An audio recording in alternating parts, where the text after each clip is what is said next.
ಈ ಸಲ ಕಪ್ ನಮ್ದೇ. ಐಪಿಎಲ್ ಟ್ರೋಫಿ ಆರ್ಸಿಬಿ ಮುಡಿಗೆ ಫಿಕ್ಸ್ ಆಗುತ್ತೆ. ಐಪಿಎಲ್ ಕಪ್ ಬೆಂಗಳೂರು ಪಾಲಾಗೋದಕ್ಕೆ ಇನ್ನೊಂದೇ ಮೆಟ್ಟಿಲು ಬಾಕಿ ಇರತಕ್ಕಂಥದ್ದು.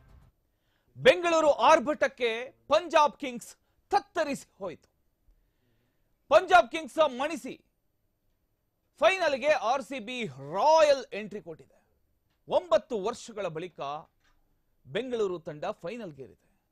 ಪಂಜಾಬ್ ವಿರುದ್ಧ ಆರ್ಸಿಬಿಗೆ 8 ವಿಕೆಟ್ಗಳ ಭರ್ಜರಿ ಜಯ ಸಿಕ್ತು.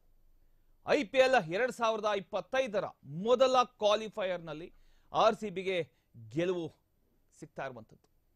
2016ರ ಬಳಿಕ ಐಪಿಎಲ್ ಟೂರ್ನಿಯಲ್ಲಿ ಫೈನಲ್ಗೆ ಆರ್ಸಿಬಿ ಲಗ್ಗೆ ಇಟ್ಟಿದೆ. 4ನೇ ಬಾರಿ ಇದು. 4ನೇ ಬಾರಿ ಐಪಿಎಲ್ ಫೈನಲ್ಗೇರಿದ ರಾಯಲ್ ಚಾಲೆಂಜರ್ಸ್ ಬೆಂಗಳೂರು 18 ವರ್ಷಗಳ ಕನಸು ನನ್ಸಾಗೋದಕ್ಕೆ ಇನ್ನೊಂದೇ ಒಂದು ಹೆಜ್ಜೆ ಬಾಕಿ ಇರೋದು.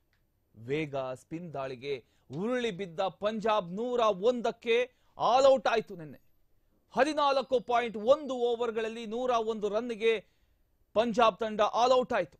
ಜಸ್ಟ್ 10 ಓವರ್ಗಳಲ್ಲಿ ಪಂದ್ಯ ಗೆದ್ದು ಬೀಗಿದ ಬೆಂಗಳೂರು ಬಾಯ್ಸ್. ಚೊಚ್ಚಲ ಐಪಿಎಲ್ ಟ್ರೋಫಿ ಸನಿಹಕ್ಕೆ ಬಂದ ಬೆಂಗಳೂರು ತಂಡ ಇನ್ನೇನೋ ಒಂದು ಹೆಜ್ಜೆ ಬಾಕಿ ಇದೆ. ಒಂದೇ ಒಂದು ಮೆಟ್ಟಿ